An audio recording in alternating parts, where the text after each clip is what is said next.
ما شُفتش من طنط سيدة غير ضحكتها لمّا ضحكت وقالت لي: "طب ما تريّح هنا في أوضة عمك." استغربت طبعًا الكلمة دي، قالت لي: "ادخل، ادخل ده ما فيش حد هنا، ده بيتك ومطرحك." لمّا الدنيا بدأت تضحك لي شوية كانت طنط سيدة ليها رأي تاني خالص. أنا اسمي محمد وعمري دلوقتي 26 سنة.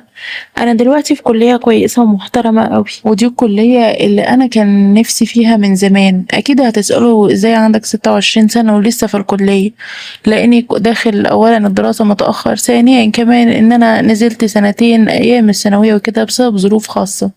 أنا أبويا طبعًا متوفي من حوالي كده 16 أو 17 سنة، وأمي هي اللي ربتني بفلوس أبويا. أبويا فلوسه كان مشارك فيها عمي، وكان مشاركه في محل كده أو في 3 محلات، محلات كده بتاعة ملابس. كان عمي دايمًا شايفني بالضبط زي ابنه الكبير اللي هو ما خلفوش، لإن عمي كانت خلفته كلها بنات، وكان دايمًا بينصحني إن أنا لازم أكون حاجة وأكون شاطر، وفعلًا بقيت حاجة وبقيت كمان في كلية كويسة، كلية قمة، وفي كلية من أحسن الكليات.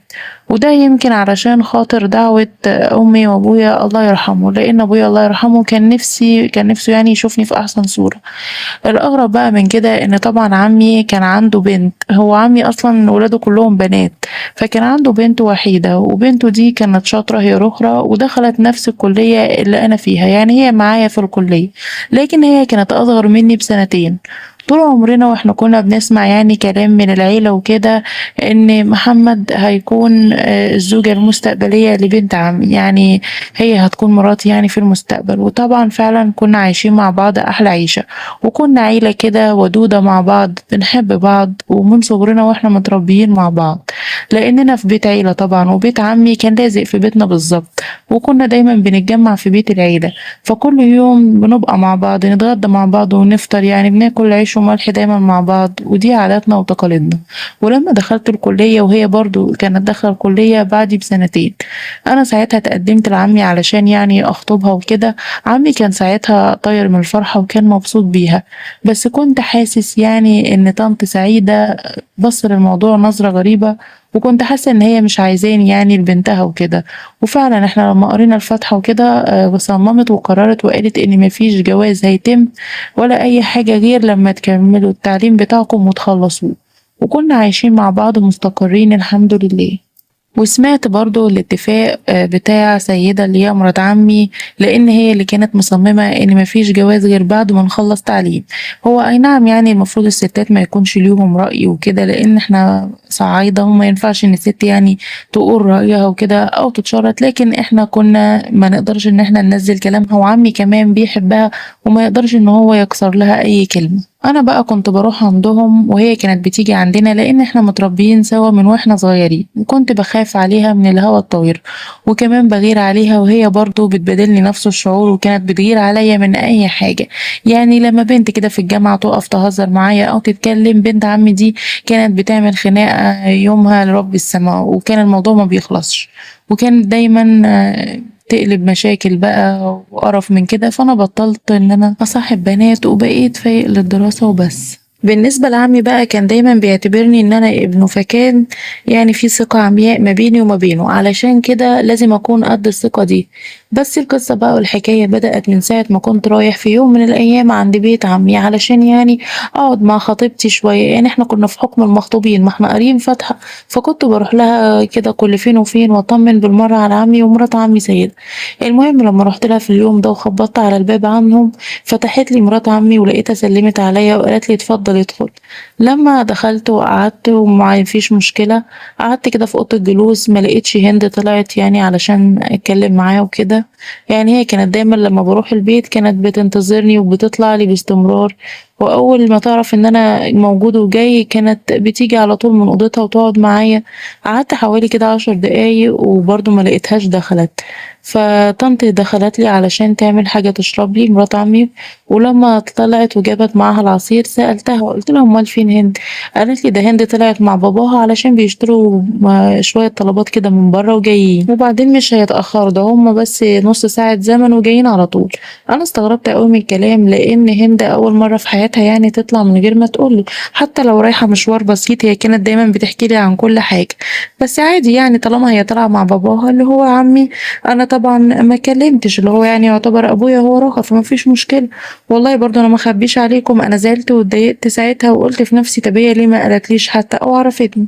المهم إن أنا لما مرات عمي جابت لي العصير، لما شربت العصير من هنا حسيت بدوخة خفيفة كده، أول مرة أحس بالدوخة اللي جات لي دي. ما كنتش ساعتها قادر إن أنا أسند طولي كده، حسيت إن أنا تايه أو في حاجة غريبة. المهم قلت لطنط أنا حاسس إن أنا تعبان، أنا يعني هستأذن حضرتك وهتصل على هند يعني اعتذر لها ان انا كنت جايه علشان اشوفها واقعد اتكلم معاها شويه وما لقيتهاش، فانا هتصل بيها واعرفها وهجيلكوا بقى يوم تاني. قالت لي في ايه انت رايح فين؟ قلت لها والله حاسس ان انا تعبان شويه ودايخ، ولاقي كمان ان النوم كبس عليا بشكل غريب مش فاهم في ايه، بس انا شكلي تعبان كده يعني هروح بقى النهارده وخلاص. المهم بقى انا ما شفتش من مرات عمي سيدة دي غير ضحكتها، لقيتها بتضحك لي كده وبتقولي طب اقول لك ايه، ما تريح هنا في اوضه عمك. انا طبعا استغربت من الكلمه بتاعتها، ما كنتش ساعتها قادر ارد، بس رديت بالعافيه وقلت لها لا لا ما يصحش ومش عارف ايه. المهم ان هي صممت ان انا ادخل جوه اوضه عمي وقالت لي ادخل ادخل مفيش حد هنا يا ابني، ده بيتك ومطرحك وانت عارف يعني وضعك ومكانتك، بدل يعني ما انت تمشي من هنا وهند تيجي وتزعل لما مش تلاقيك وهتتضايق مني تفتكر يعني ان انت مشيت بسببي او حاجه زي كده. لقيت كلامها ان هي خلاص مصممه ان انا ادخل جوه اوضه عمي واريح فيها. قلت لها ما فيش مشكله، وفعلا دخلت اوضه عمي وريحت على السرير. انا كنت حاسس بتعب رهيب يعني، انا حتى ما كنتش قادر افتح عيني، وفي نفس الوقت هي كانت عماله تتكلم فانا حتى ما كنتش قادر ارد عليها. فلو هي عماله تتكلم كده انا كنت استغربت منها وهي بتتكلم. قالت لي المهم يعني انا بعد ما نمت كده ساعتين وبعد ما فقت يعني حسيت بعد الساعتين اللي انا نمتهم دول ان انا فقت شويه، فلقيتها قاعده جنبي. استغربت قوي لما لقيتها قاعده جنبي على السرير، انا مش مستوعب، مش كنت قادره افتح عيني. في نفس الوقت لقيتها عماله تتكلم حاجات غريبه، استغربت منها وهي بتتكلم. لقيتها قالت لي بصراحه يا ابني انا مستخسرك في بنتي، انا من ساعه ما شفتك وانا حاسس ان انت ما تنفعش لبنتي، ده انت اكيد كنت حاسس ان انا بيني وبينك مش موافقة على الجوازة دي، انا مستخسرك فيها، ده هي مش هتسعدك زي ما انا هساعدك. انا طبعا الكلمة دي رنت في وداني هزتني من جوه، مش كنت قادرة اتحرك لان النوم كان كابس عليا جدا حتى بعد ما صحيت.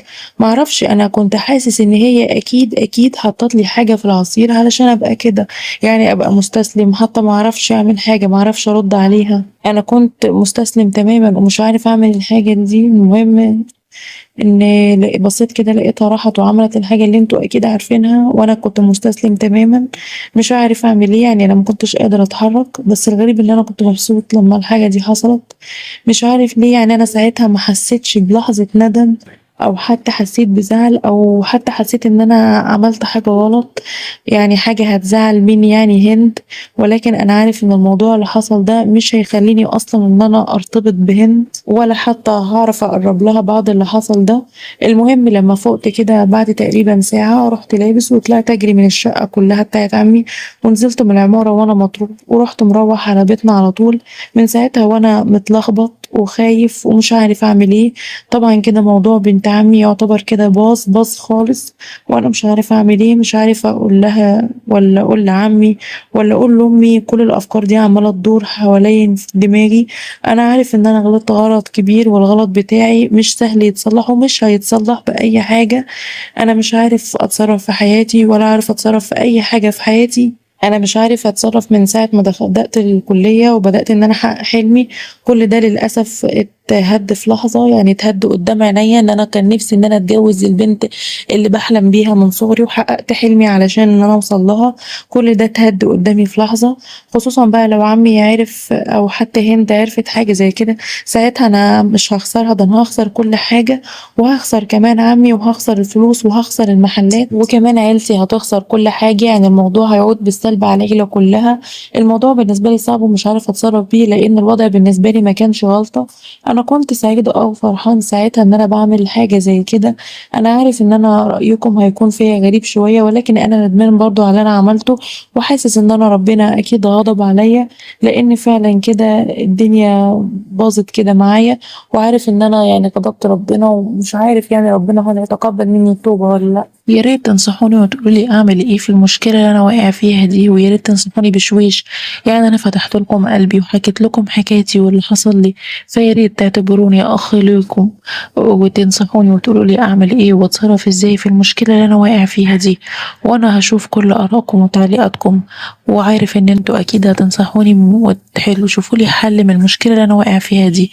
وأكيد كلنا يعني بنغلط، احنا مش معصومين من الخطأ، احنا مش ملايكة. يا ريت تنصحوني وتقولوا لي أعمل إيه وأتصرف إزاي في المشكلة اللي أنا واقع فيها دي.